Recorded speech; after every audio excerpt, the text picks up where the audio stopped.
비즈니스 시스템 그러면은 이제 주체가 수련연구소나 대학이나 기업만 얘기하는데요. 기업이 제일 중요하지요. 기업이. 그래서 기업의 중요성은 아무튼 뭐 아무리 강조해도 지나침이 없을 것이고, 우리나라 총 국가 R&D 투자 지금 76% 정도가 기업이 차지하고 있고, 그러니까 주체가 세 기둥이 있지만 그 중에서 사실은 기업이 제일 중요한 것 같아요. 그래서 기업수련연구소도 지금 산기업 조사에 따르면 8월달에 지금 4만 개가 돌파했고요. 외형적으로 굉장히 지금 팽창을 많이 했습니다. 근데 조금 이제 질적인 면에서 보면은 지금 IMD 보고서에서도 기업 혁신 역량이 지금 뭐 상당히 떨어지고 있는 분위기죠. 또 그런가 하면은 기업연구소가 4만 개가 넘고 또 기업 투자가 지금 한 60조쯤 되는 걸로 알고 있는데, 여전히 그 몇 개 대기업의 쏠림이라든가 또는 아시다시피 지금 산학연 협력이 중요하다고 하는데도 산학연 협력이라는 게 여전히 지금 뭐 잘 안 되고 있고, 또 중소 중견기업들 지금 정부가 지원하는 제도가 과연 어떻게 지원하는 게 좋을지 여러 가지 말들이 많이 있어요. 그래서 정말 그 대한민국이 지금 지향할 점들이 결국은 미래 혁신인데요. 기업이 어떻게 하면은 제 역할을 잘할 수 있게 할 수 있는 건지, 정부의 지금 지원 제도가 과연 그렇게 많은 제도들이 작동이 잘 되고 있는지, 그런 것들을 근본적으로 지금 고민해야 될 그런 우리가 위치에 서 있는 것 같습니다. 근데 마침 산기업에서 지금 최근에 이제 그 기업 R&D 역량 신충 분석을 하신 게 있어서 그냥 이렇게 말만 무성한 대안이 아니고 정말 현장을 면밀하게 분석한 토대를 바탕으로 해서 우리가 지원 방안이라든가 정책들을 고민해야 되는 게 아닌가. 그래서 오늘 귀한 자리를 만들었습니다. 아마 굉장히 의미 있는 시간이 될 것으로 생각이 되고요. 앞으로도 가급적이면 저희가 다른 기관에서 잘 다루지 못하는 것들, 그러니까 내셔널 이노베이션 시스템 내에서 이제 대학이라든가 공공연구소라든가 지역이라든가 이런 이슈들을 주로 다룰까 계획을 하고 있습니다. 그래서 오늘이 아마 그런 주체 측면에서는 처음으로 지금 기업에 대해서 다루게 됐는데요. 의미 있는 시간이 되길 바라고요. 오늘 김종우 본부장님 이따가 이제 발제해 주실 거고요. 오늘 귀한 분들 세 분 모셨는데요. SPEC, APEC 하면 금방 알 것 같은데 SPEC의 우리 신인규 이사님 나오셨고요. 또 성균관대학교 신주석 교수님, 또 산업연구원의 양현봉 선임연구위원님 오늘 토론자로 모셨는데요. 발제 및 토론하신 분들 정말 감사드리고요. 오늘 좋은 발제하고 토론이 되기를 기대하면서 마치겠습니다. 감사합니다. 제가 이렇게 옵셔널하게 그 강연을 해보는 게 참 거의 없어서 오늘 좀 떨리긴 하는데요. 오늘 제가 좀 말씀드릴 내용이 그 아까 원장님께서 정말 정확한 지적을 해주신 것 같습니다. 우리나라의 그 혁신 주체 중에 가장 중요하다고 할 수 있는 기업이 그 기업의 R&D 활동의 현장이 어떠한가를 좀 파악하고 거기에 근거를 해서 그 정책이라든지 또 어떤 그 지원의 어떤 제도라든지 이러한 것들을 좀 만들어 나가는 어떤 기초를 만들자라는 취지에서 이 조사를 시작을 했습니다. 그래서 먼저 발표를 하기 전에 이 조사를 저희가 이제 올해 2월부터 좀 조사를 시작을 했는데요. 2016년도에 이것을 하기 전에 사실은 좀 그 자그마한 좀 시도를 한번 했었습니다. 그래서 그때 시도를 했을 때 너무 좀 그 협소한 그런 내용이어서 이걸 한번 전반적으로 좀 넓혀보자라는 차원에서 올해 처음 시작을 했고요. 앞으로 이 데이터를 좀 이렇게 시계열적으로 축적해 나가면 뭔가 좀 그 정부 그리고 사실 이 데이터 자체가 기업에게도 자기의 어떤 현 단계를 측정할 수 있고 그것을 통해서 자기가 나아가야 될 방향을 정할 수 있는 어떤 그런 그 기본을 제공하는 기초를 제공하는 그런 데이터가 될 수 있겠다라는 차원에서 저희 협회에서 좀 준비를 했습니다. 네, 제가 발표드릴 내용은 일단 전체적으로 좀 조사에 대해서 간략하게 좀 말씀을 드리고요. 그리고 저희가 조사했던 큰 카테고리별로 좀 전체적인 좀 내용을 좀 설명을 드릴까 합니다. 그리고 그 중에서 좀 고성과 기업들을 저희가 좀 정의를 하고 그 고성과 기업들을 끄집어내서 그 다른 기업들과 이 기업들이 어떠한 측면에서 좀 차이가 있는지를 간략하게 좀 살펴보고 그리고 마지막으로 이 조사의 의의와 한계, 그리고 앞으로 이러한 조사들을 통해서 기업의 수요를 국가에서 어떻게 끄집어내고 반영할 것인가에 대한 잠깐의 어떤 고민들을 같이 한번 해볼 예정입니다. 네, 먼저 조사 개요인데요. 뭐 아시다시피 그 민간 R&D가 꽤 오래 굉장히 커다란 발전을 이루었고요. 거기에 대해서 굉장히 다들 좀 자부심을 가질만 합니다. 다만 내적인 문제들이 여러 가지가 있습니다. 집중도의 문제라든지, 그 다음에 지금 보시다시피 이제 그 집중도가 강화되다 보니까 R&D의 양극화가 상당히 좀 심해지고 있습니다. 뭐 이러한 여러 가지 문제점들이 존재를 하지만 이 안에서 과연 실제로 기업들이 어떻게 활동하고 있는지를 조사를 하고 그것을 분석을 해서 뭔가 민간 R&D의 어떤 질적 향상 그리고 정책의 베이스에 도움이 되고자 시작을 했고요. 그래서 그 저희가 생각하는 부분은 R&D의 정량 조사는 연계와 활동 조사가 있습니다. 그렇지만 실제 현장의 R&D의 활동에 대한 조사는 이 인덱스가 담당을 해보자라고 하는 큰 취지에서 출발을 했다고 말씀드리겠습니다. 먼저 민간 R&D 투자에 대해서 몇 가지 좀 살펴보고 지나가도록 하겠습니다. 아주 간단히 좀 볼 텐데요. 먼저 1990년부터 2016년까지 민간 R&D 투자가 약 23배 발전을 했습니다. 규모가 정말 비교 안 될 정도로 커졌고요. 그런데 반해서 지금 이 그래프는 EU의 R&D 스코어보드에 나오는 그래프인데요. 보시면 빨간색이 우리나라입니다. 1위와 2위 기업의 차이, 2위와 상위 기업의 차이, 3위와 4위 기업의 차이를 보시면 저희는 굉장히 그 차이 정도가 타국에 비해서 타 선진국에 비해서 굉장히 차이가 심하다는 걸 알 수 있습니다. 우리나라의 R&D의 집중도라고 하는 부분이 사실은 커다란 문제이고요. 그 다음에 그런데 반해서 이제 연구소를 보시면 아까 그 원장님 말씀하신 대로 지금 현재 연구소가 4만 개를 넘었습니다. 이건 2016년도 데이터를 가지고 분석을 한 건데요. 2016년도까지 보시면 10년 이상 된 연구소가 대기업은 65% 그리고 중소기업이 14%입니다. 다시 말씀을 드리면 85%가 중소기업의 연구소가 10년 미만의 연역을 가지고 있습니다. 최근에 굉장히 많이 설립이 되었고요. 그만큼 이 기업들이 가지고 있는 연구소를 어떻게 역량을 끌어올릴 것인가의 문제가 굉장히 중요한 정책적 목적으로서 좀 대두가 될 수 있습니다. 네, 그 다음에 이제 보시면 각 연구소의 연구원 규모별 그 연구소 숫자를 보시면은 전체적으로 늘어난 것은 5인 미만의 기업 연구소 숫자가 늘었습니다.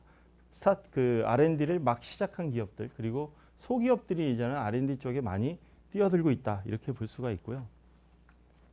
이렇게 민간 R&D가 많이 늘어났지만 여전히 가장 중요한 성과 중에 하나라고 좀 이야기하고 있는 기술무역 수지는 여전히 적자 수준입니다. 다만 과거에 비하면 아주 조금씩 적자가 좀 개선이 되고 있습니다. 이러한 부분들을 저희가 좀 머리에 두고 보시면은 저희 협회에서 이제 장애인실상, 그다음에 NET, 신기술이죠. 국산 신기술 같은 그 부분에서 좀 저희가 수상하고 인증을 하고 있는데요. 전체적으로 중소기업 평균에 비하면 상당히 좀 높은 수준을 보이고 있고, 그리고 보시면 이게 지금 장애인실상이나 NET는 대기업을 뺀 숫자입니다. 그렇기 때문에 중소기업 평균에 비해서는 굉장히 높은 그런 투자라든지 이런 경향을 보이고 있습니다. 다시 얘기하면 장애인실상이나 NET를 받은 기업이 혁신기업이라고 할 때 상당히 R&D 활동이라든지 이런 부분에서 적극적인 부분을 그 데이터로서 확인할 수 있는 부분이 되겠습니다. 자, 그러면 민간 R&D에서 간략하게 봤고요. 저희가 이번 조사에서 좀 가지고 있는 조사 구성을 잠깐 보시겠습니다. 먼저 R&D 민간의 R&D는 크게 자원이 필요합니다. 그래서 사람과 돈이 필요하고요. 그 다음에 그 R&D를 어떻게 기획을 했고 그 기획에 의해서 어떻게 수행을 했고 그것이 어떻게 성과로 나왔는지를 보는 이러한 하나의 일관 프로세스입니다만 사실은 기획이라는 부분이 R&D 수행 내에서도 사실은 존재하고요. 그리고 사업화 즉 성과 내에서도 존재합니다. 그래서 이것을 완전히 나누기는 사실 사실 쉽지는 않습니다. 그래서 그렇지만 그런 부분들을 좀 카테고리화하는 차원에서 저는 좀 이렇게 좀 나눴고요. 조사 분류 체계를 보시면 R&D 자원은 인력 자금, 전략은 환경 분석과 전략, 그리고 R&D 수행은 기획, 수행, 그 다음에 과제 체계나 완료 쪽, 그리고 성과는 이관 기술 이전 도입, 그리고 최종 결과 이렇게 좀 나눴습니다. 나중에 맨 뒤에서 다시 말씀을 드리겠지만 이 부분에서 사실은 공통적인, 그리고 모든 기업에게 공통적으로 조사 가능한 부분과 그렇지 않은 부분을 좀 구분을 하고, 그리고 어디에 어떤 내용을 넣을 것인가에 대한 굉장히 전문가들 간에 많은 고민이 있었습니다. 근데 그 고민들을 통해서 일단 조사표가 설계가 되었는데 분석을 하다 보니 과거에 빼지 말았어야 될 것이 빠진 게 아닌가라는 좀 후회도 많이 들고요. 그래서 이런 부분들, 그런 부분들을 앞으로 어떻게 고쳐나갈지는 좀 더 생각을 해봐야 할 것 같습니다. 다만 아쉬운 부분은 저희가 그 기업의 정보를 규모와 그 다음에 분야, 그리고 그 수출, 내수, B2C, B2B 이러한 여러 가지 영역으로 좀 그 분석을 하고자 했지만 사실 그 조사 내용의 한계상 그것이 명확하게 차이가 드러나지 않아서 주로 규모 위주로 여러분들에게 좀 설명을 드리도록 하겠습니다. 네, 먼저 응답 기업입니다. 총 1,070개의 기업이 응답을 했고요. 대기업과 중소기업 다 합쳐서 약 한 13% 정도, 그리고 나머지는 다 중소기업입니다. 저희가 지금 그 최종 응답 기업은 1,070개를 했는데 사실 조사된 기업은 약 한 1,400개가 좀 넘습니다. 1,500개 좀 안 되는 숫자인데 데이터를 확인하는 과정에서 좀 문제가 있거나 내지는 이런 부분들은 다 제외를 하고, 그래서 최종적으로 남은 숫자가 1,070개가 되겠고요. 밑에 응답 기업들의 그 연구 분야 쪽으로 되어 있습니다만 뒤에 아쉽게도 그 연구 분야와 관련된 어떤 아주 구체적인 차이점들을 저희가 발견을 하지 못해서 좀 발표 내용에는 그 부분들을 좀 뺐다는 말씀을 다시 한번 드립니다. 먼저 응답 기업의 전체적인 R&D 그 정량 데이터를 좀 보시겠습니다. 먼저 그 R&D 평균 투자비는 전체 2016년도 평균 투자비에서 상당히 좀 높은 수준을 보이고 있고요. 평균 연구원 수, 그 다음에 그 매출액 대비 R&D 투자비 각각 다 마찬가지입니다. 그래서 지금 그 조사되어진 기업들은 상당히 R&D 투자에 적극적인 기업들이다라고 판단을 하시고 이 데이터를 봐주셨으면 합니다. 네, 그럼 먼저 인력입니다. 먼저 인력을 이야기할 때는 인력을 확보를 하고 그 다음에 육성을 하고 그리고 관리를 합니다. 크게 한 세 가지 그 활동들이 존재를 하는데요. 먼저 간단하게 확보를 보시면 아무래도 그 대기업들은 자기가 직접 뽑습니다. 그런데 이제 중소 중견기업으로 갈수록 이제 대외적인 구인 사이트를 많이 이용을 하고 있고요. 그리고 대기업의 특징은 학회나 협회나 이런 네트워킹을 통한 그 인력 채용이 연구원에 있어서는 상당히 중요한 역할을 하고 있습니다. 상대적으로 중견기업이나 중소기업은 좀 상대적으로 약한 측면이 있고요. 그리고 그 헤드헌팅이라든지 이런 부분에서는 아무래도 중견기업 이상에서 좀 활용도가 높게 나타나고 있습니다. 그리고 이제 그 중소기업으로 갈수록 그 종업원 추천이 중요한 리크루팅의 그 루트라고 보실 수가 있죠. 이렇게 확보되어진 인력들을 어떻게 역량 향상을 위해서 기업이 노력하고 있는가를 그 내용을 보시면 전체적으로는 사내 멘토링이 굉장히 중요한 역할을 합니다만 대기업 중소기업 간의 차이는 그 디테일하게 보시면 연구 인력에 있어서 대기업은 사내 교육과 그 다음에 그 오프라인 외부 전문기관 교육을 굉장히 많이 활용을 하고 있습니다. 다만 중소기업의 경우는 멘토링이 중요해집니다. 자원이 없으니까 자기가 가지고 있는 연구 인력을 최대한 활용을 한다는 측면도 있고요. 그리고 두 번째는 중소기업은 가지고 있는 어떤 그 내부 지식 그 부분이 그렇게 크지 않기 때문에 그 안에서 자기 도메인 내에 들어가 있는 모든 기술 지식들을 멘토링으로도 충분히 가능하다. 뭐 이렇게 해석을 할 수도 있습니다. 어떻게 해석을 하든지 대기업에 비해서 역량 향상과 관련된 방법론이 좀 많이 다르다. 그래서 중소기업 연구원들의 역량 향상을 위해서 정책들을 어떻게 가져가야 될지에 대해서는 조금 더 고민해 볼 필요가 있을 것 같습니다. 네, 그리고 두 번째 이제 그 연구 인력들을 어떻게 활용하느냐, 즉 연구 인력들이 R&D 쪽에만 뭐 끝날 자기가 퇴직할 때까지 있지는 않거든요. 대부분 이제 순환을 하게 되는데 대기업의 경우는 사업부나 그리고 기획 쪽으로 순환하는 케이스가 65%가 넘습니다. 그래서 중소 중견기업에 비하면 약 20% 정도 좀 높은 수준을 보이고 있다라고 보시면 될 것 같습니다.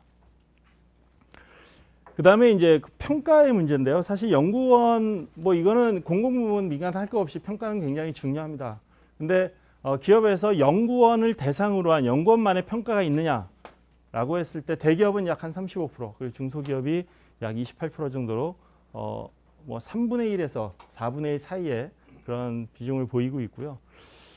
보시면 연구원 평가 항목이 성과에 대한 평가, 개인 역량에 대한 평가 이렇게 크게 두 가지로 나뉩니다. 그래서 대기업 같은 경우에 성과 평가의 비중이 상대적으로 높게 나타나고 있고, 중소기업은 뭐 그 전체적으로 좀 고르게 활용을 하고 있지만, 사실 대기업에서 이 업무 성과나 사업 성과 쪽에 대한 그 평가들이 굉장히 중요한 역할을 하고 있습니다.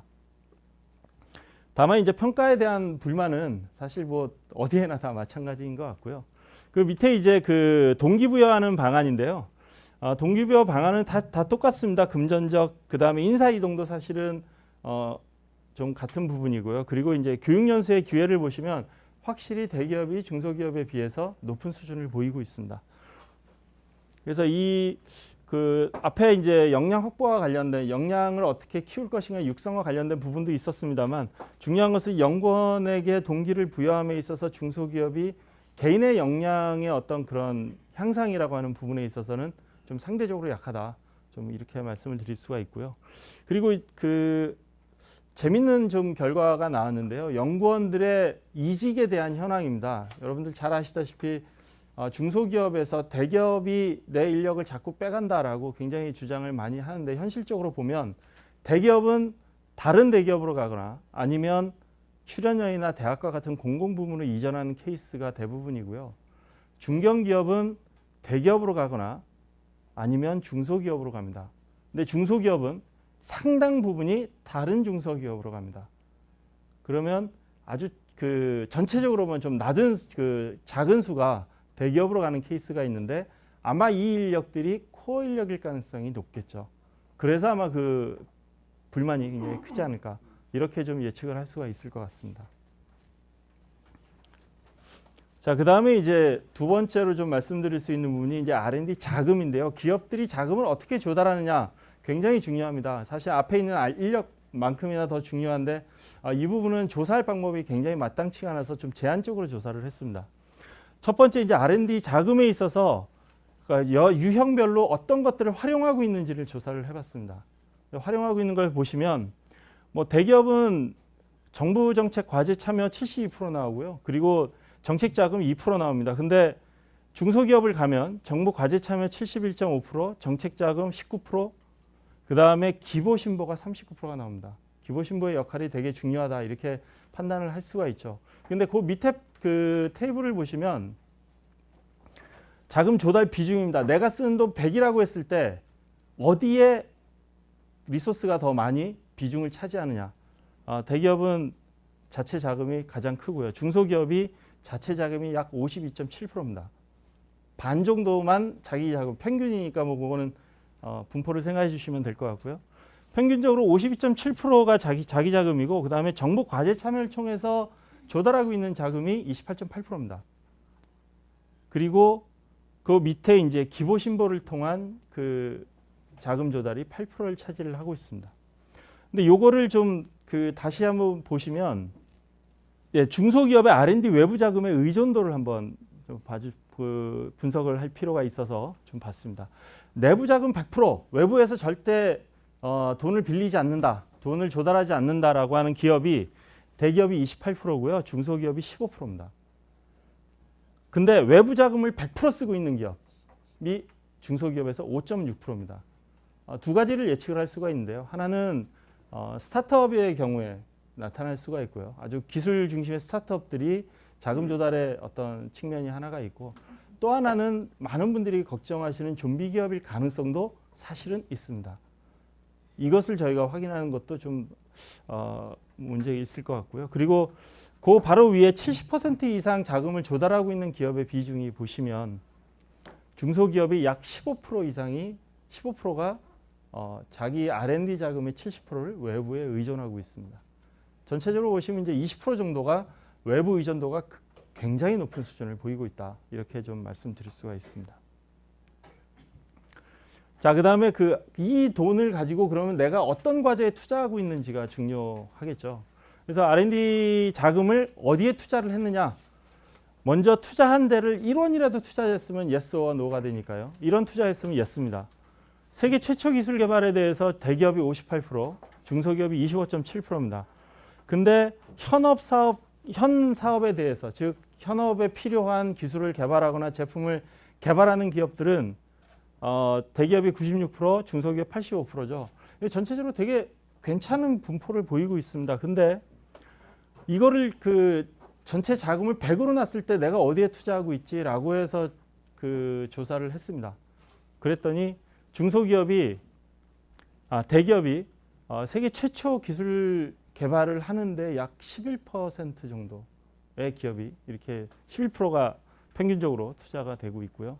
그 다음에 이제 신시장 진출을 위해서 자사 최초로 개발하는 게 약 17% 정도가 됩니다. 그래서 전체적으로 신기술 신제품 개발이 약 49% 정도가 되죠. 근데 중소기업을 보시면 세계 최초 기술 개발이라고 하는 게 약 7.9%가 나옵니다.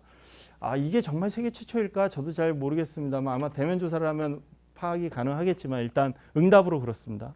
근데 그 밑에 보시면 현사업 개발이나 뭐 제품 개발 쪽에 39%, 그 다음에 이제 에러 해결 지원에 10.3% 이렇게 구성이 되어 있습니다. 네, 다음은 전략입니다. 아마 계속 데이터만 보시니까 좀 어지러우실 텐데요. 데이터가 중요합니다. 가장 중요한 건 데이터죠. 자, 그래서 전략은 크게 세 가지 파트로 되어 있습니다. 환경을 분석하고 전략을 수립하고 그 전략을 어떻게 관리하느냐. 이게 이제 전략의 핵심입니다. 뒤에 이제 저희가 R&D 수행 쪽에서 이제 R&D 과제 기획을 또 따로 좀 그 기획 얘기가 나오는데요. 가장 고민했던 것 중에 하나입니다. 중소기업에서 전략 기획과 과제 기획이 구분이 될까? 안 될 가능성도 있고 될 가능성도 있습니다. 그렇지만 일단 된다는 전제하에 두 가지를 좀 나눴다라고 좀 말씀을 드리겠고요. 자, 그러면 하나하나 좀 보시겠습니다. 먼저 환경 분석 많은 기업들이 하고 있는 줄 알았는데 51%만 평균적으로 하고 있다라고 얘기를 했고요. 대기업과 중소기업 편차가 있습니다만 그렇습니다. 근데 그 시장 기술 동향 정보 분석을 실제로 하고 있느냐? 많이 하고 있습니다. 중소기업들도 그 70% 정도가 좀 하고 있다라고 응답을 하고 있고요. 그런데 이렇게 분석되어진 내용을 가지고 중장기 전략 수립을 하고 있느냐라고 했을 때 대기업은 거의 대부분이 yes, 중소기업은 70%가 yes, 30%가 no입니다. 중장기 전략 30% 없습니다. 자, 그 다음에 전략 수립 기간을 보시면 중소기업들은 5년 미만이라고 3년, 그러니까 5년 미만이 대부분을 차지하는 데 반해서 대기업의 경우는 3년에서 5년 그리고 5년 이상도 상당 부분을 차지합니다. 중견기업, 대기업 마찬가지로 이렇게 좀 약간의 구분의 차이가 존재를 하고요. 그 다음에 이런 전략을 함에 있어서 가장 중요한 게 사실은 전략 수립의 핵심은 신기술 신제품을 어떻게 개발해서 어떻게 런칭할 것이냐이기 때문에 이러한 차원에서 누가 아이디어를 제안을 기본적으로 전략 수립에서 하고 있느냐. 대기업이나 중견기업들은 연구소 연구원, 그 다음에 사업부의 직원이 상당히 높은 비중을 차지하는 데 반해서 예상하시는 것처럼 중소기업은 CEO가 절대적인 역할을 하고 있습니다. 이건 이제 뒤에 과제에서도 같은 경향을 나타내고 있습니다. 자, 그 다음에 이제 그 R&D 전략을 수립하고 실행하는 데 있어서 핵심 관리 방법이 뭐냐라고 했을 때 대기업은 확실히 로드맵의 비중이 상당히 높게 나타나고요. 그리고 중장기 과제 기획과 관련된 부분도 굉장히 높게 나타납니다. 그런데 중소기업의 경우는 로드맵 활용도가 굉장히 낮습니다. 공공 부문이 해야 될 역할 중에 하나인 것 같습니다.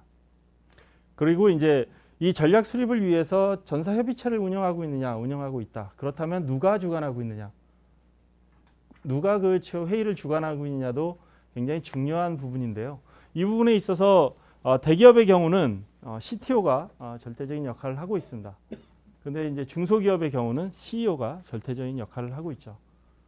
그래서 그리고 그렇기 때문에 이제 대기업의 경우는 좀 집단 지성의 힘이 좀 강합니다. CTO를 중심으로 한 전문 집단에.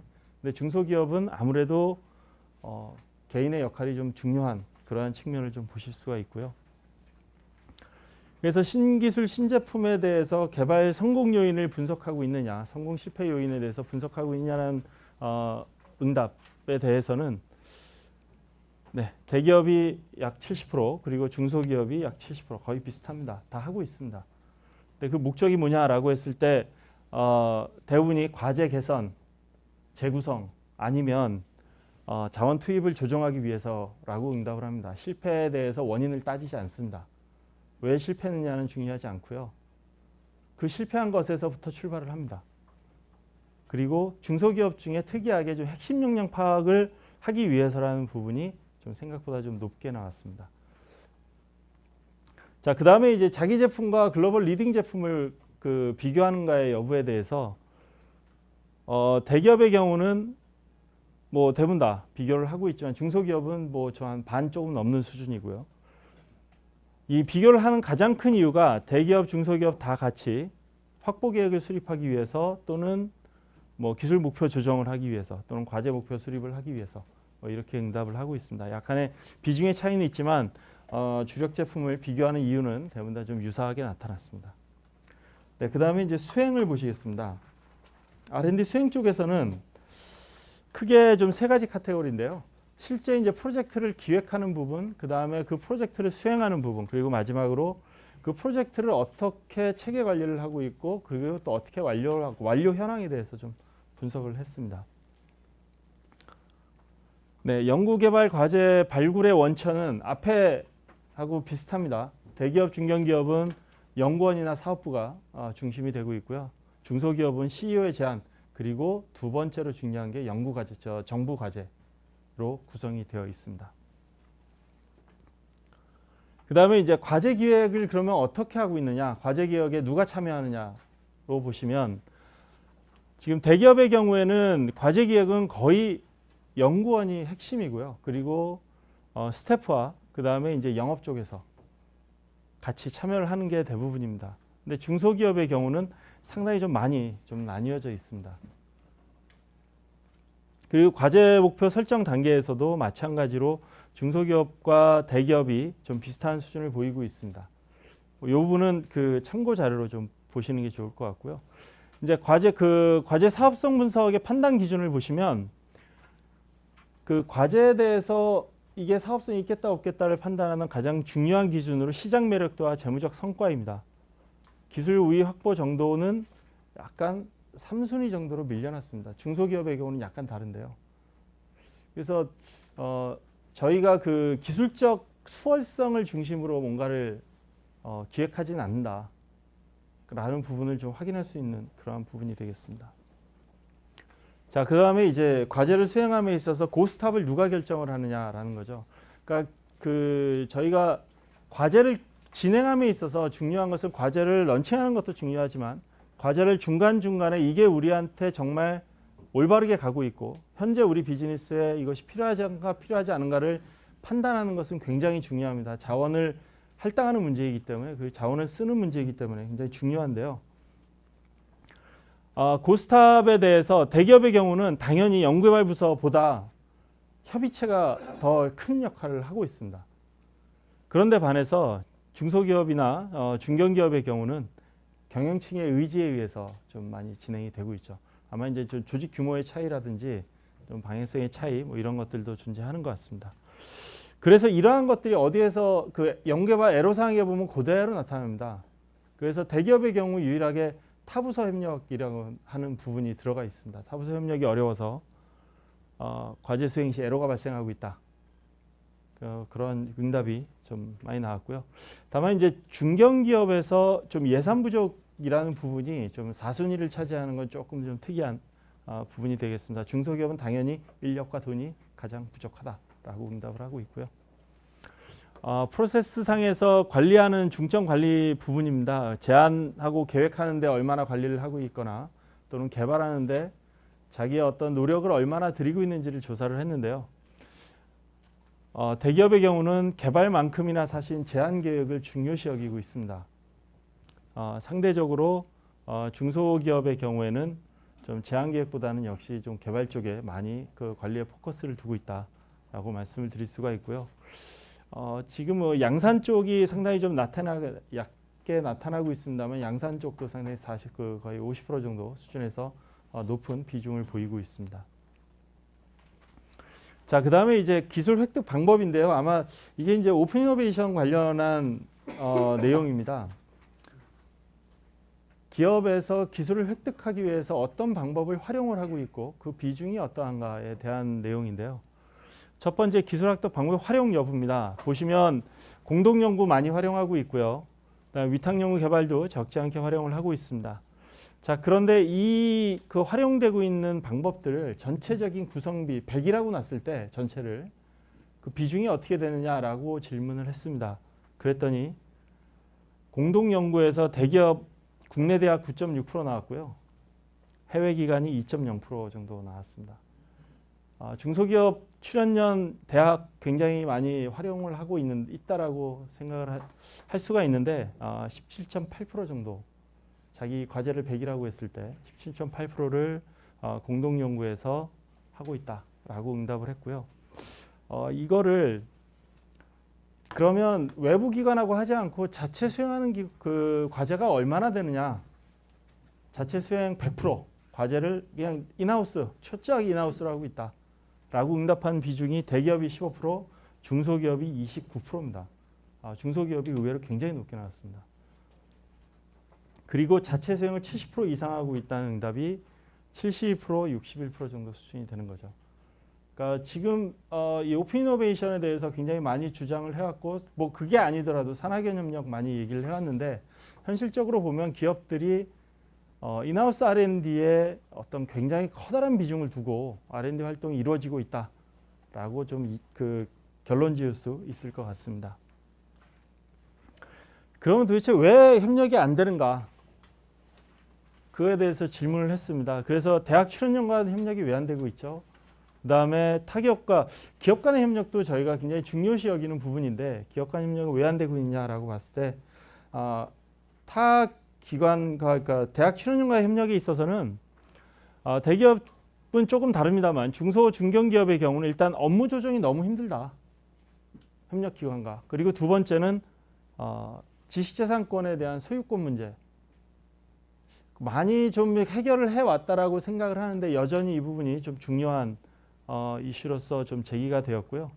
그리고 이제 기업 간 협력도 중요하더라고요. 근데 기업 간 협력은 역시 예상하시는 것처럼 기술 정보를 유출시킬 수 있다라고 하는 불안감이 좀 큰 비중을 차지를 하고 있습니다.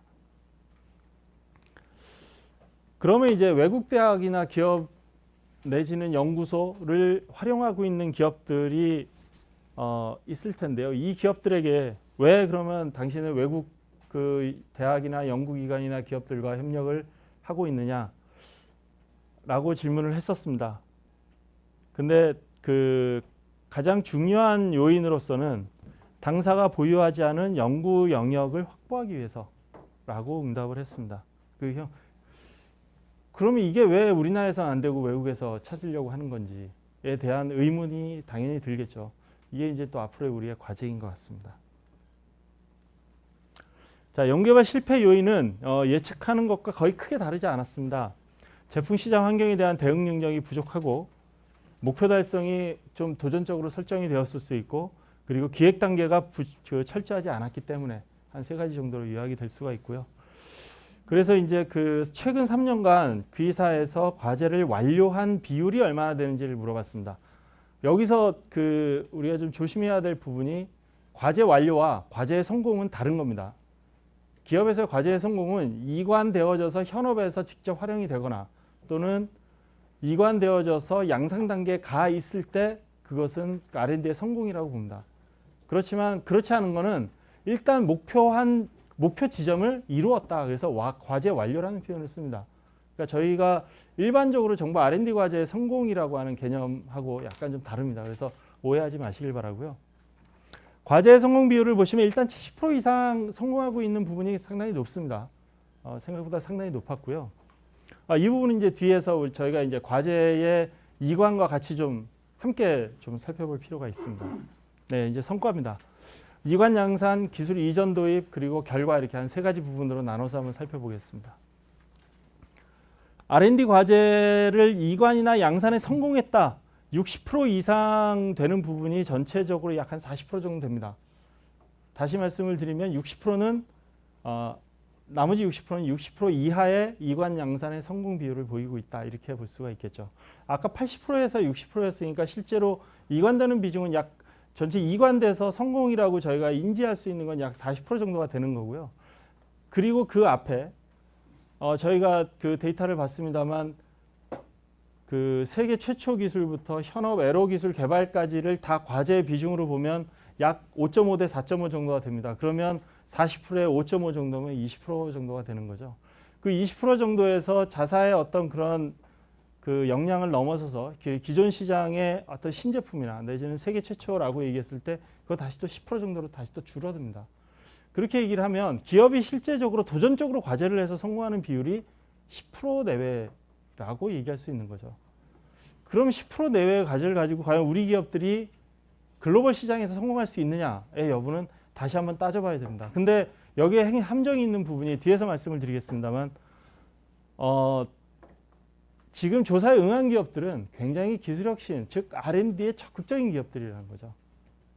응할 수 있는 기업, 뭐 이렇게 표현해도 좀 다르지 않습니다만 그렇게 보시면 될 것 같고요. 밑에 여기에서 신제품 그 신기술 개발 과제 비중 뭐 이것도 같은 차원에서 보시면 될 것 같습니다.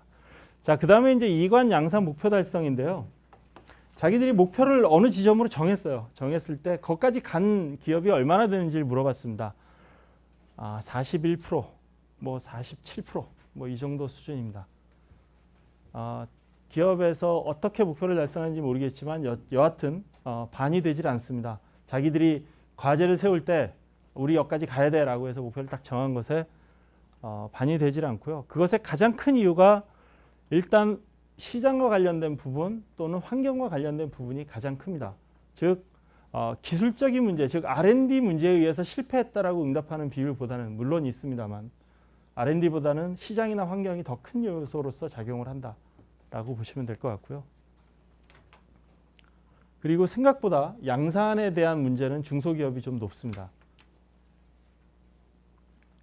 자, 그 다음에 이제 3년 이내에 좀 기술 이전 도입과 관련된 부분인데요. 생각보다 많이 좀 작죠. 뭐 전체적으로 15.1%, 국내, 해외는 한 40% 정도 수준이 되고요. 도입도 마찬가지고. 근데 그 대부분이 기술 이전이나 도입이 1억 원 정도 내외에서 이루어지고 있습니다. 즉 우리나라에서 기술의 어떤 거래, 기술 거래에 대한 전반적인 내용을 보시면 굉장히 소규모 거래란 이야기는 사실 기술적인 가치에 있어서 조금 달리 생각해볼 여지가 있는 부분이죠. 그다음에 이제 마지막으로 이제 기술 매출과 관련돼서 신제품 매출이 차지하는 비중입니다. 수출에서 차지하는 비중 전체적으로 약 20% 내외, 중소기업이 약 30% 정도가 나왔습니다. 대기업은 뭐 수출이나 뭐 국내 비슷하고요. 중소기업은 국내외가 좀 다른 비율을 보이고 있죠. 제가 지금까지 말씀드린 내용은 지금 데이터만 다 보셨습니다. 데이터만 다 보는 것도 사실 쉽지 않은 일인데 정말 짧은 시간에 보셨고요. 아마 제가 말씀드리지 않은 부분에서 느끼시는 분들이 또 있을 것 같습니다. 그러면 토론할 때 한번 다시 한번 기탄 없이 서로 이야기를 해보면 좋을 것 같고요. 자, 기업의 R&D 이걸 가지고 저희가 R&D의 평균 활동상을 한번 만들어 봤습니다. 그냥 보시기 바랍니다. 각 파트별로 대기업은 이렇게 나타나고 있네. 중소기업은 이렇게 나타나고 있네.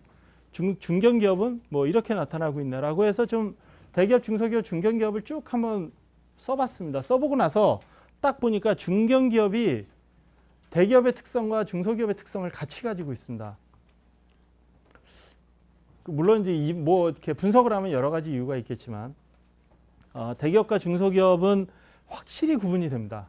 근데 중견기업은 전략적으로 가면 약간 대기업의 특성을 보이고 있고요. R&D 수행이나 결과적으로 가면 약간 또 중소기업의 특성을 보입니다. 아주 양면적인데. 그래서 우리나라 중견기업이 물론 되게 좀 모수도 작고 그리고 정책적인 용어이긴 합니다만 중견기업에 대한 우리의 어떤 그 정부의 정책의 방향이 어떻게 가야 될지를 다시 한번 좀 고민해 볼 필요가 있지 않을까 좀 그런 생각이 들고요. 마지막으로 고성과 그룹에 대해서 좀 살펴보고자 합니다. 고성과 그룹을 찾은 부분은 첫 번째 그 R&D 성과 쪽에서 과제의 이관이나 양산 성공률이 과제 완료율이 70%고 이관이나 뭐 이런 부분이 한 80% 정도, 그 다음에 목표를 달성했다라고 이야기하는 기업들을 대상으로 이런 기업들이라면 좀 고성과 그룹이라고 볼 수 있지 않을까라고 좀 구분을 했습니다. 그래서 이 세 가지 영역에서 고성과 그룹이라고 봤을 때 1070개 중에 192개 기업이 요 세 가지 사항에 공통으로 해당이 됐습니다. 그래서 192개의 데이터를 따로 뺐습니다. 빼서 전체하고 한번 비교를 해봤습니다. 연구 인력 확보에 대해서 각 앞에서 보셨던 내용들을 한번 좀 리마인드 하시면서 보시면 좋을 것 같은데요. 자, 확보 방법, 향상, 직무순환, 평가, 동기부여, 뭐 이러한 측면에서 보시면 뭐 이직은 좀 다릅니다만 전체적으로 평균에 상회하고 있습니다. 즉 그렇고요. 두 번째로 투자 자금 부분에서 별 차이 없죠, 사실은. 근데 전략으로 가시면 전략 수립을 위한 분석 활동이라든지 전략과 관련되어진 이런 활동 내용들이 평균보다는 상당히 좀 높은 수준을 보이고 있습니다. 그런데 반해서 R&D 수행 쪽이나 뭐 이런 부분들은 별 차이 없습니다. 즉 굉장히 기획이라든지 뭐 이런 부분, 그리고 연구 인력에 대한 관리, 리소스 관리 이런 쪽에서 보면 고성과 그룹들이 확실히 다른 기업들에 비해서, 사실은 저희가 분석을 할 때 저성과 그룹을 한번 찾아볼까 했었는데 그게 좀 정의하기가 쉽지 않아서 저 고성과 그룹만 따로 뺐다는 걸 좀 말씀을 드리고요. 뭐 제가 좀 마지막으로 제가 한 5분 정도 좀 말씀을 드릴 내용이 이제 의의와 한계입니다. 물론 이 조사는 굉장히 좀 그 조사표를 설계함에 있어서도 한 2달여에 걸쳐서 외부 전문가 분들을 모시고 굉장히 좀 경론을 벌였습니다. 사실은 어디까지 조사를 해야 할지, 그리고 어떻게 조사를 해야 할지. 그렇지만 어쨌든 이렇게 내밀한 부분을 그래도 데이터로 볼 수 있다라는 측면에서 굉장히 큰 의의가 있다, 저는 그렇게 생각을 하고요. 그래서 기업한테는 사실은 이 데이터가 자신의 현 단계를 측정하고 현 단계를 평가하고 앞으로 기업의 R&D의 역량을 높이기 위해서 CEO들은, CTO들은, 연구소장은 어떻게 해야 할 것인가에 대한 좀 방향을 제시할 수 있는 어떤 기본 방향타는 되지 않겠는가라는 생각을 일단 가지고 있습니다. 그래서 아까 좀 평균상이라고 하는 걸 그래서 좀 그런 차원에서 좀 만들어 봤던 부분이고요. 정부의 입장에서 보면 정량 데이터만을 가지고 정책을 수립하는데 분명히 한계에 도달한 측면이 있습니다. 지금 최근에 어떤 이 대전환의 시기라고 표현을 하는 4차 산업혁명이 됐던, 아니면 뭐 디지털화가 됐던, 디지털 경제가 됐던 이러한 대전환의 시기에 과거의 그 데이터 트렌드에 의존해서 정책을 수립하는 데는 한계가 있다. 그러면 어떻게 할 것인가에서 이 조사가 뭔가 좀 커다란 도움을 줄 수 있는 그러한 조사가 됐으면 좋겠다는 생각을 가지고 있고, 그렇게 되리라고 생각을 합니다. 이런 데 의의가 있는데 반해서 저희가 그 분석을 하면서 굉장히 좀 아쉬운 부분이 몇 가지가 있습니다. 첫째는 조사 대상의 문제인데요. 앞에 말씀을 드렸듯이 조사에 응해 주는 기업들은 R&D 활동에 굉장히 적극적입니다. 다시 얘기하면 정확한 평균상을 보기가 좀 어려운 부분이 있고요. 그 다음에 두 번째는 기업 활동이 규모에 따라서 다른데 대기업의 경우는 지금 여러분들이 보시는 이 내용들을 한 사람이서 응답하는 것이 거의 불가능합니다. 삼성, LG, 현대 한 분이서 저 많은 내용을 본인이 응답하는 거 쉽지 않습니다. 근데 중소기업은 기업 규모가 내려가면 내려갈수록 안 하고 있는 게 많습니다. 별로 의미가 없어요, 질문이. 그러다 보니까 좀 그런 부분에서 어떻게 조사를 하는 것이, 즉 대상을 어떻게 설계하는 것이 정말 정확한 어떤 현장의 그러한 내용을 끄집어낼 수 있을지에 대한 고민이 사실은 있습니다. 그 다음에 두 번째는 이제 응답자의 문제인데요. 이거를 책임 있게 응답하기 위해서는 사실은 임원급이거나 CEO이거나 CTO이거나 이래야 합니다. 근데 저희 조사를 해 보니까 대리나 사원이 응답해 온 것도 있어요. 그래서 그 이제 아까 초두에 말씀드렸듯이 한 300개 이상 그 저희가 좀 조사표를 벌였는데 그 중에 한 3분의 1 정도는 사원이나 대리가 응답한 내용이었습니다. 그래서 대기업은 기본적으로 부장급 이상의 응답을 한 것을 좀 분석을 했고요. 그리고 중소기업은 최소한 좀 임원급에서 응답한 것을 좀 대상으로 했습니다. 그러다 보니까 어렵게 사실은 조사를 했는데 한 400개 가까이 좀 조사표를 버리는 아주 가슴 아픈 좀 일이 있었는데요.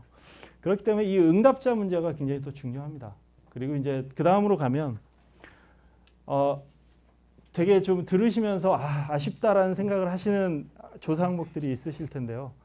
사실은 이렇게 응답을 하면서 응답하시는 분들이 자기의 현 단계를 측정하는 부분도 있지만 내가 지금 하고 있는 조금 하고 있지만 우리가 전체적으로 보면 이거야.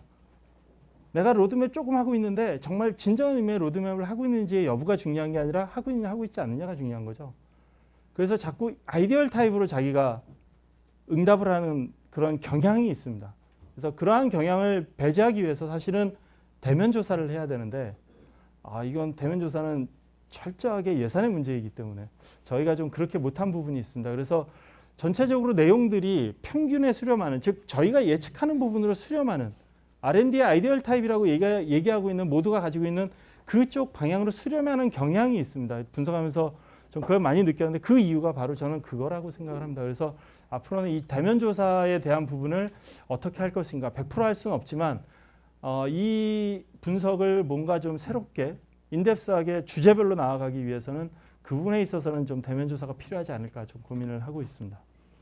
그다음에 조사의 내용인데요. 앞에 연장선에서 저희가 공통적인 조사를 하다 보니 평균적인 내용을 조사를 하게 되고 평균적인 내용으로 구성을 하게 되면 각 부문별 특성을 잡아내기 쉽지 않아지는 내용이 있습니다. 그래서 소위 연구 분야별 특성을 보고자 하였으나 일단 1000개라고 하는 그 표본의 한계도 물론 존재를 하지만 그 분야별 특성을 가질 수 있는 그러한 조사의 내용 구성이 조금 어려웠습니다. 특히 ICT나 또는 이제 바이오처럼 완전히 R&D 프로세스가 독특하게 변해나가는 쪽은 사실 좀 조사함에 있어서 좀 한계를 가지고 있었다. 좀 이렇게 말씀을 드릴 수가 있고요.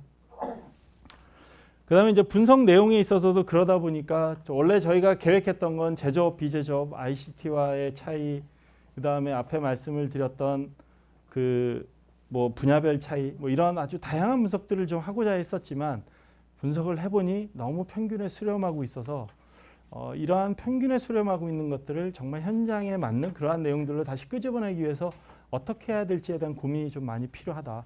좀 그렇게 말씀을 드리겠습니다. 그 다음에 이제 이게 이제 기업들의 현황이고 그 기업들의 수요가 되겠는데요. 근데 기업들의 수요를 정책 쪽에서 반영을 하기 위해서 조사를 많이 합니다. 그리고 저희 협회도 많이 조사 의뢰받고 하는데 좀 기업을 바라보는 관점이 이러한 차원에서 좀 변해야 될 것 같다. 기존의 저희 프레임들은 정책 프레임은 이렇습니다. 대충 보면 프로그램 단위부터 세부 사업, 세세부 사업, 프로젝트 단위까지 쫙 있고요. 그리고 이게 탑다운이야, 바텀업이야라고 크게 두 가지로 나뉩니다. 근데 저희가 이렇게 저희 이은건 본부장님께서 저희 협회에서 많이 도와주고 계신데 이 부분에 대해서 저희가 좀 고민을 많이 했습니다. 많이 해서 토론도 많이 하다 보니까 이게 이렇게 구분되지가 않아요. 어디 가면 이게 탑다운인지 바텀업인지 구분이 안 됩니다. 뭐 이러한 차원에서 접근을 하는 게 과연 기업의 수요를, 그래서 이 프레임 안에 기업의 수요를 조사를 해서 여기 안에다 집어넣으면 그럼 기업의 수요가 반영될 수 있을 것인가? 좀 문제가 있지 않느냐라고 봐서 좀 이렇게 구분해 봤으면 좋겠다라는 제안을 뭐 지금 저희 협회에서 하고 있는데요. 먼저 기업의 수요는 현실적으로 드러나 있는 수요와 드러나 있지 않지만 기업이 필요로 할 수 있는 수요가 있습니다. 그걸 뭐 잠재 수요라고 좀 표현을 한다면 현실적인 수요와 잠재적인 수요로 나눌 수가 있고 그것이 개별적인 거냐 아니면 공통적인 거냐로 크게 나누게 되면 이러한 4개의 카테고리가 나오게 되고요. 이 4개의 카테고리 안에 이 현실적이면서 개별적인 수요를 과연 어떻게 할 것인가 기업에 아마 여기에 가장 적합한 부처는 아마 중기부일 것 같다는 생각이 드는데요. 여기에 대해서 국가는 어떤 전략을 가지고 갈 것인가에 대한 고민이 사실 필요합니다. 굉장히 중요한 내용이거든요. 그 다음에 이제 현실적이면서 공통적인 것들은 어떻게 할 것인가에 대한 수요가 존재합니다. 그래서 지금 이 부분에 대해서 뭐 각 분야별 프로그램들을 많이 이야기를 하고 있는데 과연 그게 제대로 수요가 반영되어진 어떤 그런 내용인지 좀 살펴볼 필요가 있고요. 근데 많이 정부에서 노력을 하고 있습니다. 근데 정말 중요한 부분은 이제 이러한 최근에 대전환 시기라고 얘기되는 지금의 상황에서 기업에게 필요한 건 기업이 할 수 없지만 잠재적으로 필요하고 그리고 진짜 산업의 공통적인 것이 있을 수가 있죠. 그걸 이제 우리는 보통 용어로 얘기하면 기초기술 또는 원천기술이라는 용어를 씁니다. 기업이 하기 힘든 거죠. 그래서 이 기초기술이나 원천기술에 대해서 일본에서는 그 밑에 박스에 있습니다만 일본에서는 이렇게 정의를 하고 있습니다. 일본에서 2016년도에 기업 동무회라는 그 굴지의 일본 대기업에서 CTO나 내지는 CEO를 하셨던 분들의 모임이 있습니다. 그 모임에서 일본 정부에 제안을 했는데요. 그 제안의 내용 중에 우리는 이런 기초 기술을 해야 되고 기업들도 투자해야 되고 정부도 해야 돼라고 하면서 기업이 요구하는 기초 연구는 이런 거야라고 정의를 한 겁니다. 그래서 이 내용을 한번 보시면 기초 연구라는 것이 지금까지는 그냥 우리가 기초 연구 투자라고 얘기를 했습니다. 근데 기초 연구는 본인이 이렇게 구분하고 그러면 순수 기초와 기업의 연구에서 필요로 하는 기초가 존재를 하죠. 그래서 이 부분에서 정부 정책을 앞으로 어떻게 가져갈 것인가가 사실 우리나라의 미래에 굉장히 중요한 어떤 그 지향점을 제시해 주지 않을까 좀 생각을 하고요. 여기 계신 많은 분들이 국가 정책에 관여를 하고 계시고 그리고 많은 의견을 제시하고 계신데 프레임 자체를 기존 프레임에 기업 수요를 집어넣는 것이 아니라 기업 수요의 프레임에 정부의 정책을 집어넣는 노력이 어떤 생각의 전환이 필요한 시점이 아닌가 좀 그렇게 생각을 합니다. 네, 숫자 때문에 어지러우셨을 텐데 힘든 강연 들어주셔서 감사합니다. 이것으로 마치겠습니다.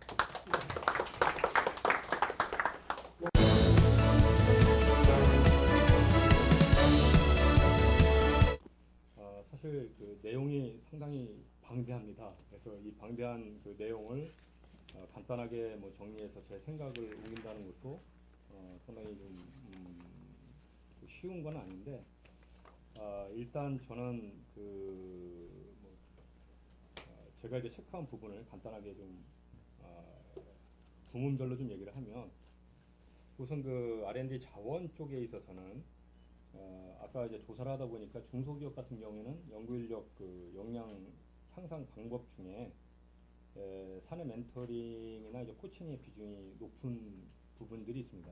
근데 사실은 이건 어떻게 보면은 이 OJT 활동으로서 상당히 바람직한 것처럼 보이지만 실질적으로는 실제 현장에서는 거의 실질적이고 체계적인 교육이 이루어지고 있지 않다라는 거를 또 방증하는 것이라고도 볼 수가 있습니다. 왜냐하면 사실 멘토링과 코칭을 하게 된다는 것은 거의 이제 그 멘토가 있어야 되고 또 그 멘토가 멘토링을 한다 하더라도 여러 가지 그 교육 교보제라든가 프로그램들이 있어야 됩니다. 근데 사실은 그런 것들이 잘 구축이 되어 있지 않거든요.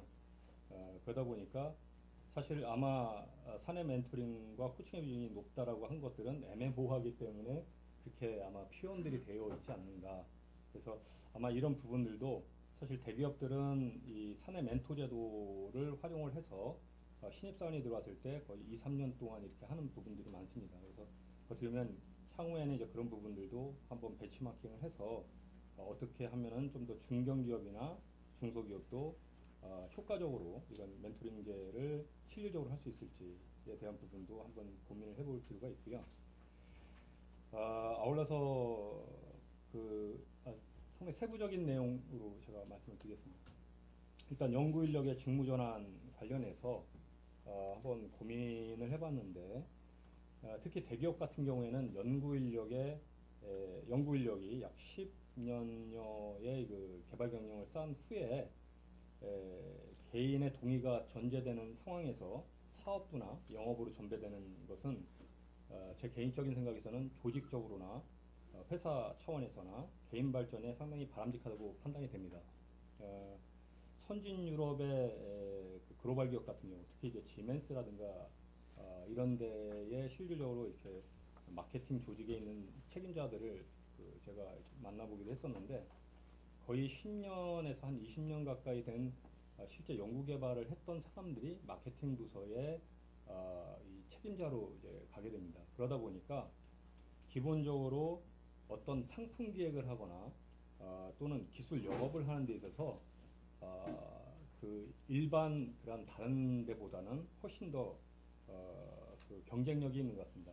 그 이유는 고객들은 상당히 그 니즈를 얘기하지만 자기 자신이 잘 모르는 부분들도 니즈라고 얘기를 하는 경향들이 상당히 많습니다. 그리고 고객들이 얘기하는 것이 곧 나중에 판매로 이루어지는 건 아니거든요. 그렇기 때문에 고객들의 그 불명확한 니즈를 정확하게 기술적인 분야로 이제 끌어내는 게 상당히 중요합니다. 그런데 이런 부분들이 실제 기술의 백그라운드가 없이는 영업력만 가지고는 상당히 어려운 부분들이 있거든요. 그래서 이런 것들이 어떤 기술 베이스의 영업 경쟁력을 확보하는 데 상당히 중요하다. 그렇게 생각을 했고요. 뭐 이거는 좀 위험한 얘기가 될 수 있겠지만 연구 인력의 동기부여 중에 사실 중견기업이나 중소기업 같은 경우는 금전적 보상이 상당히 많다라는 얘기가 이제 나와 있습니다만 이제 특히 이런 부분들은 중소기업 같은 경우에 이제 정부 과제 수행 시에 연구수당 활용을 많이 합니다. 근데 이런 것들이 목적과 다르게 활용이 되는 것들은 이제 지양해야 되지 않을까. 그래서 이런 부분들도 한번 고민을 좀 해야 될 거라고 생각이 들고요. 자, R&D 전략 측면에서는 아까 이제 김 본부장님께서 잠깐 그 설명을 했지만 중소 벤처기업 연구소 중에는 그 이제 뭐 1명, 2명, 3명 뭐 그렇게 이제 소수력으로 편성된 경우가 있습니다. 그러다 보니까 실질적인 그 R&D 활동보다는 그 연구개발 활동이 사업 지원의 형태가 많고 또 환경 분석에서 미래 예측과 그다음에 중기 전략이 실제 경영자 특히 CEO의 그 사업 의지와 지시에 따라서 결정되는 경우들이 상당히 많습니다. 근데 뭐 이 부분이 좋다 나쁘다라고 얘기를 할 수 있는 것은 아닌 것 같습니다. 뭐 사업을 운영하는데 한 방법일 수 있으니까. 다만 이런 것들이 실제 여기 데이터 분석을 하면서 어떻게 하면 좀 더 바람직한 방법으로 갈 수 있을까라는 그런 이 지침을 주는 것들이 좀 됐으면 좋겠고요. 아울러서 이제 그 R&D 수행 쪽에서 보면 요즘 이제 대기업 같은 경우에 이렇게 벤치마킹을 하다 보면 실제 상품 계획 단계에서 연구원뿐만이 아니라 영업, 마케팅, 생산, 구매, 품질 부문들이 같이 그 참여해서 이 컨커런트 엔지니어링 식으로 해서 진행을 하는 경우들이 상당히 많습니다. 그래서 개발 후 단계에서 이제 발생될 수 있는 부서 간의 갈등이라든가 불협화음 또는 이관하면서에 생길 수 있는 여러 가지 이슈들 그리고 심지어는 개발 단계에서 발생될 수 있는 어떤 그 개발 분량을 이제 최소화하는 그런 활동들을 하고 있는데 이건 상당히 바람직하고 뭐 이런 부분들은 계속 유지 발전을 시켜 나가야 된다고 생각이 듭니다. 아울러서 그 R&D 성과 쪽에 있어서는 이제 이관 양산 실패 핵심 요인으로 이제 대두된 뭐 외부 그 환경 변화가 있는데 이거는 이제 개발 중간 단계에서 품평회를 통해서 점검하는 툴들이 상당히 필요하다고 봅니다. 그래서 하나 이런 부분들은 주로 뭐 삼성, 현대, LG 뭐 할 거 없이 대부분 그 대기업 쪽에서는 이 개발 품평회라는 거를 단계별로 이렇게 나눠서 하고 있습니다. 그리고 이제 뭐 삼성 같은 데서는 게이트 그 제도라고 해서 이제 하고 있죠. 그래서 그 사업 환경 변화라든가 시장성 다음에 사업 전략 변화 여부를 확인하고 이에 따라서 이제 목표를 그때그때 이제 변경 할 수 있도록 그렇게 의사결정하는 그런 단계를 하고 있습니다. 그리고 이제 제가 있었던 회사에서도 2년 이상 과제는 1년 정도 수행한 후에 과제 진행 중 그 점검을 했었습니다. 그래서 이때 이제 주로 이제 체크하는 부분이 좀 전에 말씀드린 대로 사업 환경 변화가 있었느냐, 그리고 시장성이 변화가 됐느냐, 그리고 사업 전략 변화가 있느냐라는 부분들을 보고 심지어 이제 과제를 드롭할 거냐, 계속할 거냐, 계속할 경우에는 목표를 다시 재설정할 거냐, 아니면 그대로 고할 거냐, 뭐 이런 부분들을 이제 체크해서 합니다. 그래서 이렇게 했고요. 다만 이제 마지막에 제가 하나 그 말씀드리고 싶은 거는 이번에 이제 조사한 것이 주로 이제 민간 R&D에 대해서 포커싱이 돼 있습니다. 그리고 아까 초두에 원장님께서도 민간 R&D 투자가 거의 60조에 이제 도달을 하다 보니 이제 전체적으로 기업의 역할이 상당히 중요하고 또 혁신의 주체가 일단 민간 R&D가 되어 있다라고 이제 말씀을 하셨는데 실제 이제 아까 김 본부장이 얘기하면서 왜 우리가 해외 쪽에 많이 아웃소싱을 하냐, 왜 국내는 그러면 그런 역량과 그런 기반이 안 돼 있는 거냐라는 이제 약간의 이 질문을 좀 던졌는데요. 이거는 이제 여기 상기업도 있고 다음에 여기 과학기술기획평가원도 있고 해서 제 이제 소소한 좀 뭐랄까 요청을 드린다면 일단 우리나라가 좀 기반 기술 연구가 좀 부족하지 않나라는 생각을 좀 많이 합니다. 그래서 한 2, 3년 전에 상당히 유럽 경기가 안 좋을 때 그때도 독일은 나름대로 꾸준히 자기들의 이제 산업을 발전시키고 다음에 크게 이제 경기에 있어서 플럭세이션이 없었거든요. 근데 이제 그쪽에 있는 사람들과 얘기를 해봤을 때 이제 독일이 상당히 기초 기술이 강하다. 그러니까 아울러서 그런 기초 기술을 토대로 해서 이제 뭐 지멘스라든가 뭐 아이게라든가 뭐 이런 데들이 뭐 다국적 기업으로 본사가 이제 다 뭐 여기저기 있긴 하지만 독일을 기반으로 하고 있는 이 제조업체들이 아주 탄탄하게 이렇게 꾸준하게 이제 갈 수 있었던 그러한 이제 원동력이 되지 않았나. 그래서 어찌 보면은 독일의 기반 기술들을 이제 책임지고 있는 데들이 뭐 잘 아시는 뭐 막스 프랑크 연구소라든가 이 정부에서 이제 출연하고 뭐 하는 기관이라든가 다음에 학교조차도 상당히 우리가 상상할 수 없을 정도로 막대한 자금을 투자를 하면서 기초 연구를 하고 있습니다. 실질적으로.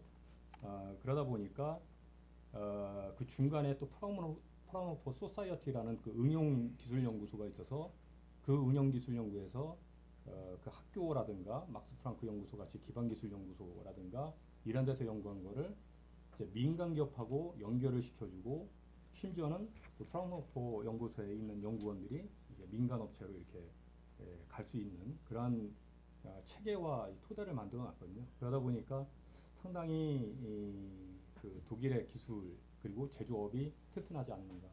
근데 이제 우리나라 민간 기업 같은 경우에 보면 실질적으로 기초 기술조차도 민간 기업의 숙제가 돼 있는 경우도 좀 있습니다. 예. 그런데 실제 또 외국으로 나간다고 해서 다 또 아웃소싱 되는 게 아니거든요. 예. 그래서 아무튼 어떻게 보면 이제 우리나라도 이렇게 좀 기반 기술을 좀 더 또 확보히 할 수 있는 그런 토대를 좀 만들었으면 좋겠다라는 생각을 오랫동안 가지고 있습니다. 네, 감사합니다. 이 조사의 설계에 참여했을 당시에 저희가 굉장히 문제로 삼았던 것 중에 첫 번째가 이게 기업 R&D에 대한 조사인데 기업의 분류 기준을 적용하는 것이 과연 맞냐라는 거였죠. 대기업, 중견기업, 중소기업이라고 분류하는 것보다 R&D에 맞게 분류를 하는 것이 훨씬 적절할 것 같다라고 이야기를 했었는데 조사 결과를 보니 역시 기업으로 분류하는 것이 R&D 어떤 성장 단계를 설명하는데 적절하지 못하다라는 생각을 하게 됩니다. 사실은 R&D의 성장 단계라는 이야기들을 저희가 많이 하는데 그 성장 단계를 아무도 명확하게 제시한 적이 없기 때문에 사실은 이런 조사와 향후의 조사를 통해서 연구소라는 것이 도대체 어떤 단계를 거쳐 성장하나 이런 것들을 명확히 정의를 하고 그에 따라서 정책적인 지원을 하거나 혹은 기업이 다음 단계로 가기 위해서 무엇을 해야 될지를 명확히 하는 것이 필요할 것 같다는 의견이 첫 번째입니다. 두 번째는 저희가 또 한 가지 논의했던 것이 저희는 기업의 R&D를 굉장히 깊이 들여다보고 싶었습니다. 그런데 깊이 들여다보는 데도 좀 한계가 있는 것이 보면은 중소기업에서 중견기업, 대기업으로 갈수록 전략기획을 많이 하는 것은 조사를 보시면 사실입니다. 그러나 저희가 지금 조사에서 알 수 없는 게 전략기획을 많이 하는데 과연 얼마나 더 잘하냐라는 것은 알 수가 없는 거죠. 이게 많이 한다고 해도 뭐 이게 실패할 과제를 걸러내기 위해서 많이 하는 건지 정말로 뭐 크게 성장할 과제들을 찾아내기 위해서 잘하려고 하는 건지를 분류하기가 굉장히 어려운 상황이고요. 이 두 가지에 따라 사실은 기업의 성과에 큰 차이가 돌아온다고 생각이 됩니다. 마찬가지로 오픈 이노베이션도 우리가 모르는 문제를 풀기 위해서 찾는 건지 혹은 우리가 풀 수는 있지만 많은 돈을 들여야 되는 문제를 보다 저렴하게 하기 위해서 오픈 이노베이션 하는 건지 이런 구체적인 내용들이 들어가야 좀 더 깊이 들여다볼 수 있을 것 같다는 게 두 번째 의견입니다. 그리고 마지막은 이게 NIS 관점까지는 저희가 고려를 하지 않았지만 실제로 NIS의 여러 요소들이 이 기업 R&D에 영향을 미치고 있습니다. 첫 번째는 지금 보시다시피 기업들도 다 R&D를 나중에 이게 돈이 되느냐 정말 이런 관점으로 많이 하고 있습니다. 점점 R&D에서 D를 많이 하고 있는 거죠. 그럼 그 하지 않는 R을 과연 제공해 줄 만한 대학과 연구소가 역량이 있느냐, 이 사회가 있느냐 라고 하는 문제가 이사님 말씀하신 것처럼 굉장히 중요한데 저희가 그런 기업연구소 외부 고리를 충분히 보지 못한 점도 아쉬운 점이고 나아가서 R&D를 할 때 과연 필요한 자금을 얼마나 예를 들면 이자율을 낮게 용이하게 빌릴 수 있느냐, 정책 자금을 빌릴 때의 문제들은 무엇이냐, 혹은 정말로 기술의 개발에 성공해서 혁신하고 기업을 키우려고 할 때에 필요한 인력들을 충분히 고용할 수 있는 고용의 유연성이 있느냐, 인력 시장이 준비되어 있느냐, 이런 문제들이 이 NIS의 바깥에 금융 시스템, 노동 시장, 그리고 대학, 연구소의 역량들과 연관이 되어 있는데 상기업만에서 기업 연구소 대상으로 이런 문제를 명확히 파악할 수는 없지만 관련된 기관들의 협력을 얻어서 이런 고리를 좀 더 명확히 파악할 수 있다면 아마 NIS의 다른 여러 요소들과 기업 R&D의 관계 그리고 성장 그리고 혁신 성장의 관계가 좀 명확하게 되리라는 의견입니다. 예, 이상입니다. 우선 그 코이타에서 김정은 본부장님 저 상당히 좋아합니다. 상당히 이게 실제적이고 현장에서 움직이는 우문 현답이라고 하잖아요. 저희가 우리의 문제는 현장에 답이 있는데 현장의 R&D 수요를 잘 파악하실 것 같습니다. 마지막으로 뭐 정부 주도의 R&D에서 이제 기업 수요에 부응한 정책 R&D 필요하겠다. 상당히 공감하는 말씀입니다. 저는 이제 이 결과를 보면서 첫 번째는 이제 이번이 시범조사 첫 번째 조사였는데 2016년에 시범조사했던 결과하고 가능한 설문의 비교 분석을 했더라면 참 어땠을까 이런 좀 아쉬움이 남고요. 그리고 분석함에 있어서 이제 11페이지에 보시는데 기왕이면 이제 입체적으로 하기 위해서 기업 규모별, 연구 분야별, 내수 수출 이렇게 기업 구분해서 분석을 해줬더라면은 정책 시사점 면에서 참 좋았을 것인데 시간이 없어서 그러신 것 같아요. 그런 것들을 보완하면서 제가 몇 가지 말씀을 좀 드리고 싶고요. 그 원장님도 말씀하셨습니다만 우리나라 기업의 R&D 투자가 한 54조 됐잖아요.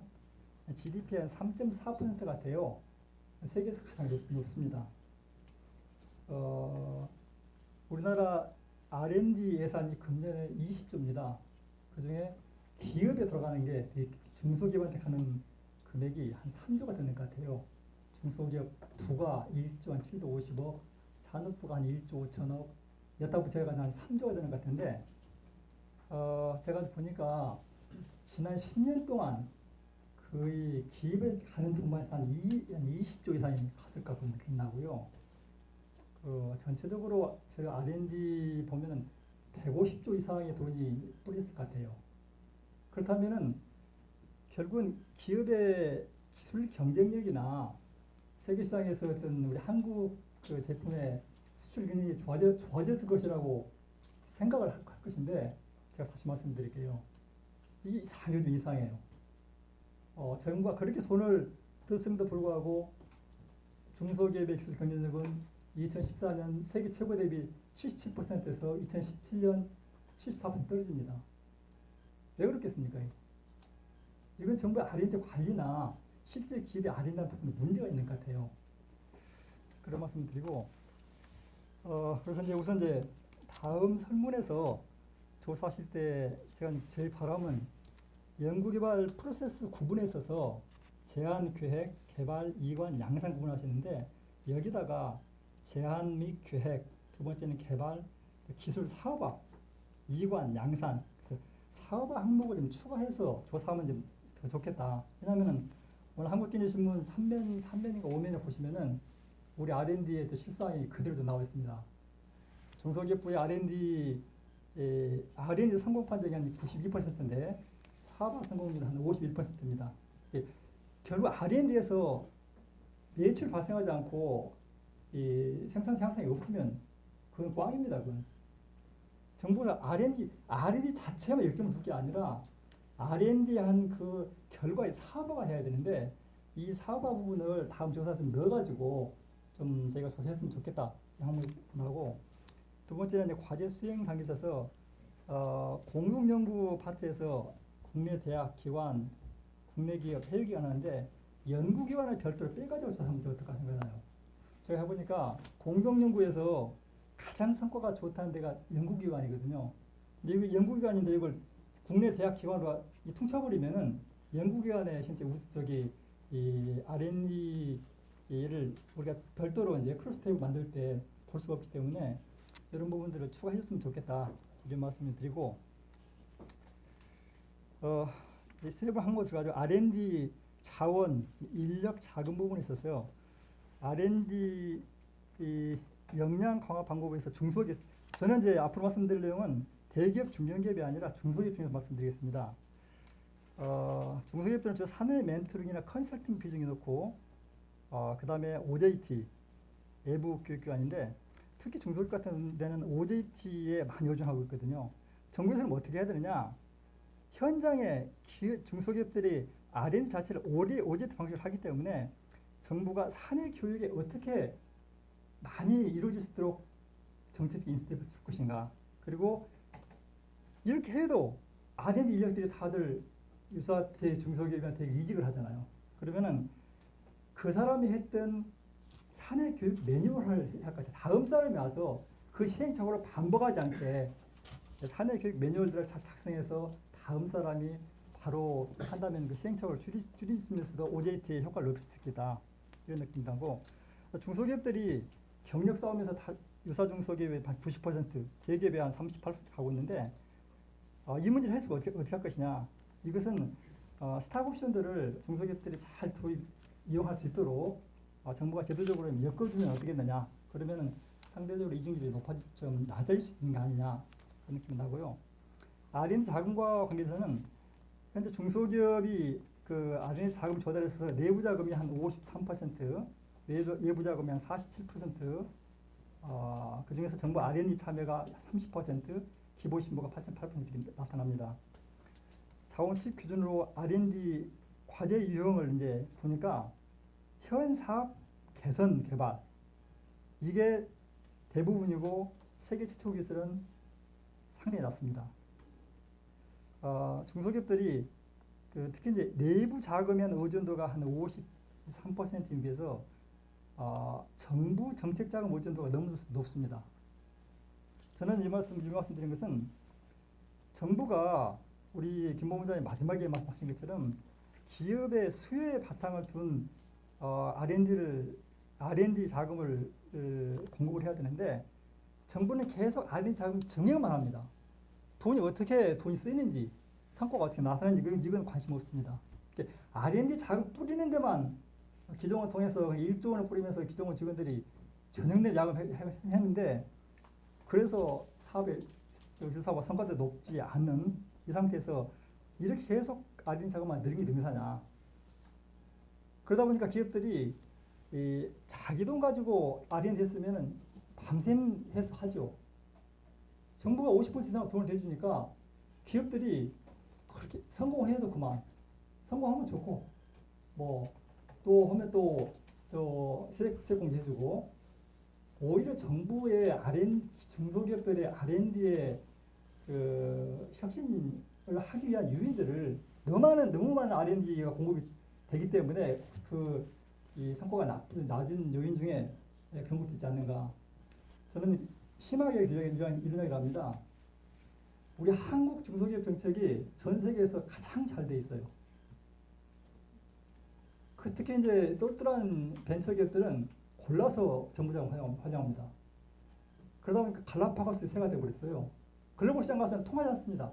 국내에서만 그냥 계속 정부 소위 새가 여기 그 갈라파고스 가면은 하도 먹이가 많아가지고 새가 날아와가지고 그 다음에 나를 필요가 없어가지고 그 걸어만 다녀도 먹이가 많은 한국 중소기업 정책이 그게 아닌가. 그러다 보니까 글로벌 시장 가서는 통하지 못한 중소기업이 벤처기업이라는 이름 하에 그렇게 한국에서 하는데 이게 바람직한 것인가.